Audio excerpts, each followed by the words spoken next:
시청자 여러분, 안녕하십니까. 북한 뉴스 현황 관련하여 논평 한마디 듣는 시간 북한 요지경입니다. 외국으로 파견된 북한 노동자들의 첫 대규모 시위로 인해서 현재 시끌시끌합니다. 네. 중국으로 파견된 약 2,000여 명의 북한 노동자들이 임금 체불에 항의를 하면서 공장을 점거하고 시위를 했다는데요.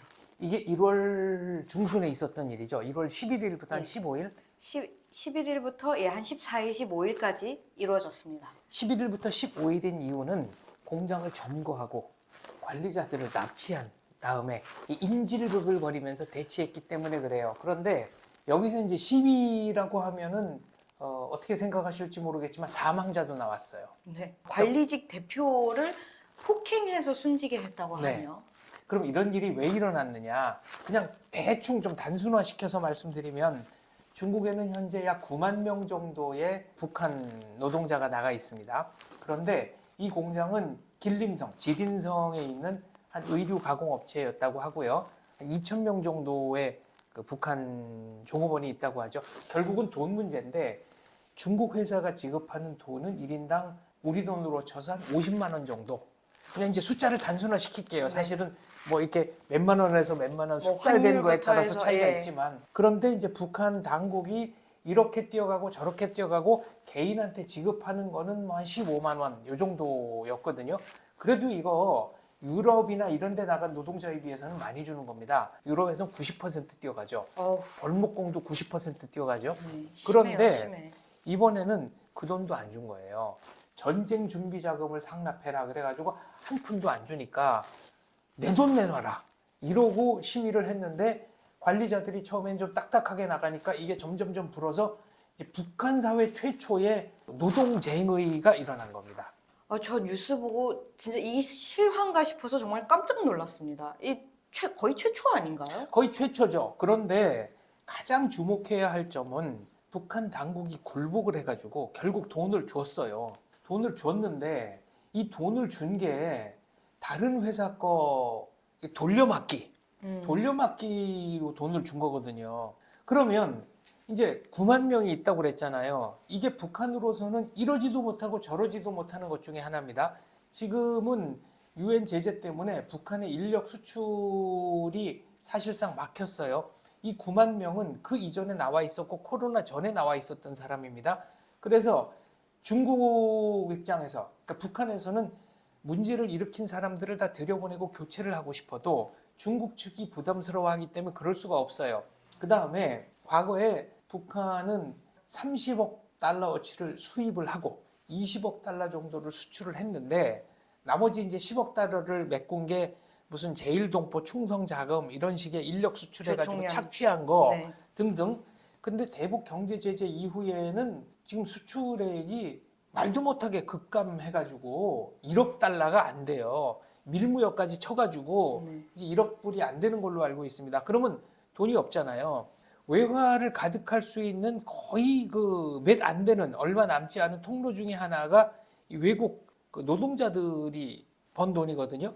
그러니까 이 사람들이 파업을 하면 북한 입장에서도 상당히 곤란해지는 거예요. 그리고 돌려받기로 막았어요. 요 다음 단계는 중국 회사가 50만 원씩 준다 그러는데 그래도 반은 줘야 되지 않느냐. 지금 15만 원 준다 그랬는데 25만 원 임금 인상 요구를 하게 됩니다. 그리고 요번에 돌려막기 했다고 그랬잖아요. 한 번이 어렵지 뭐 두 번, 세 번은 이제. 지금 그냥 주먹국으로 계산해봐도 북한이 이런 식으로 떼먹은 임금만 수천만 달러에 달할 거예요. 그러면은 요번에는 다른 공장 거 돌려막기 했다고 칩시다. 그러면 다른 공장은 어떻게 할 거예요? 또 다른 문제가 이제 생기겠죠. 연쇄적으로 생겨요. 그리고 다른 공장에서 지금 뭐 전쟁 준비한다고 충성자금 바쳐라 한 푼도 안 준다. 그러면 다른 공장 근로자들은 가만히 있겠어요? 그럼요. 소문이 이렇게 났는데. 특히나 이제는 정말 세대가 변했다는 거를 실감한 게 이제는 북한의 청년들이 그렇게까지 옛날처럼 충성스럽지 않다는 게 여기서 바로 이렇게 증명이 되잖아요. 그렇죠. 그래서 지금 뭐 주동자 10명을 송환했네, 뭐 200명을 송환했네, 뭐 100명을 송환했네 설들이 많은데 확인은 안 되고 있어요.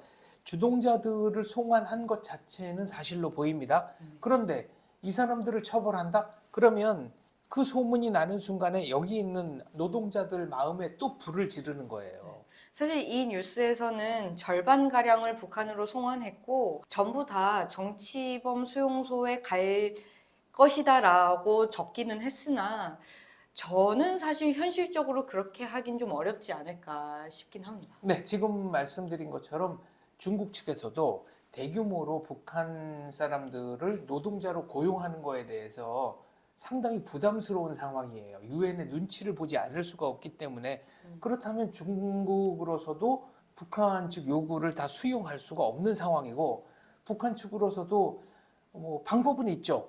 이 돈을 다 포기하고 전부 다 송환을 하면 되는데 지금 북한 입장에서는 그 돈을 포기할 수가 없는 상황일 거예요. 그럼요. 김정은이가 참 놀라긴 놀랐나 보더라고요. 공식 석상에서 자력갱생이라는 단어를 도대체 몇 번을 얘기하는 네, 뭐 건지. 정신력을 최대로 강화해야 한다 이런 얘기를 했는데 그 철통 같던 북한의 그 지배력에 약간의 구멍이 뚫렸다. 이거 북한 역사상 최초로 그 노동자들의 시위에 굴복한 겁니다. 사실 어떤 성벽이 조그만 구멍이 생겼을 때 거기로 물이 쏟아지기 시작하면 성벽이 무너지는 건 금방이잖아요. 네, 그래서 한국에 노동운동 했던 분들, 정말로 노동자들의 권익, 노동자들의 인권 상황 이런 데 관심이 있다면 이 문제에 관심을 가지고 여기에 대해서 논평을 내셔도 좋고 중국 현지를 조사차 방문하셔도 좋고 뭔가 한국 노동운동 하시는 분들의 목소리도 저는 기대를 좀 하고 있습니다. 목소리를 내주시면 어떨까 합니다. 이 이야기가 북한에 있는 주민들에게까지도 전달이 될까요? 소문이 날 가능성이 있죠. 저는 이거는 반드시 소문이 나기만 한다면 뭔가 정말 이번에야말로 북한에 어떤 큰 변화가 일어날 수 있지 않을까 싶은데. 과거에 북한 내부에서는 이제 송림제철소 사건이라는 게 있었죠. 밥을 달라 배급이 끊어지니까 종업원들과 가족들이 이른바 밥그릇 들고 가서 이제 시위를 한 송림제철소 사건인데 그건 정치적 요구도 아니에요. 밥을 달라였는데 탱크를 이용해서 수많은 사람들을 학살했던 그 고난의 인군 이후에 벌어진 좀 비극적인 일이 있었죠. 송림제철소 사건. 그 사건의 전모는 아직도 밝혀지지 않고 있습니다. 그리고 그때 희생자가 몇 명인지도 아직 정확한 조사가 이루어지지 않고 있는데 그런 식의 무자비한 진압을 할 수가 없었다. 그리고 굴복을 했다. 말이 그렇지. 북한 사회에서 관리자를 인질로 잡고 3, 4일을 대치하면서 결국은 제일 악질적이라고 자기들이 본 사람을 구타해서 결국 사망에 이르렀다. 이거는 북한 사회를 기준으로 한다면 생각보다 파장이 큰 사건입니다. 특히 그만큼 이 분노 게이지가 차 있었다는 거니까 그렇죠. 외국에 파견돼서 일하고 있던 이 북한 청년들의 그 분노가 정말 여기까지 느껴지는 듯합니다. 그렇죠. 그리고 내 돈, 내가 일한 것에 대한 정당한 대가라는 인식이 생겼다는 점이 또 매우 중요합니다. 알겠습니다. 이 뉴스 하나로 정말 북한의 큰 변화와 주민들의 인식 변화 그리고 뭔가 앞으로에 대한 희망까지 좀 보이네요. 마무리 말씀 부탁드리겠습니다. 정말로 나라를 바꾸고 사회를 바꾸는 일은 일면 톱 기사가 아니라 사회면 하단의 1단 기사라는 얘기가 있었습니다. 이 기사는 비록 크게 대서특필한 기사는 아니지만 이런 일들이 모이면 언젠가는 노예적 사회 아래서 신음하는 이 북한 주민들을 우리가 빨리 해방할 수 있는 하나의 신호탄, 기점이 되지 않을까 그런 기대를 갖게 하는 기사입니다. 알겠습니다. 오늘 여기까지 하겠습니다. 감사합니다.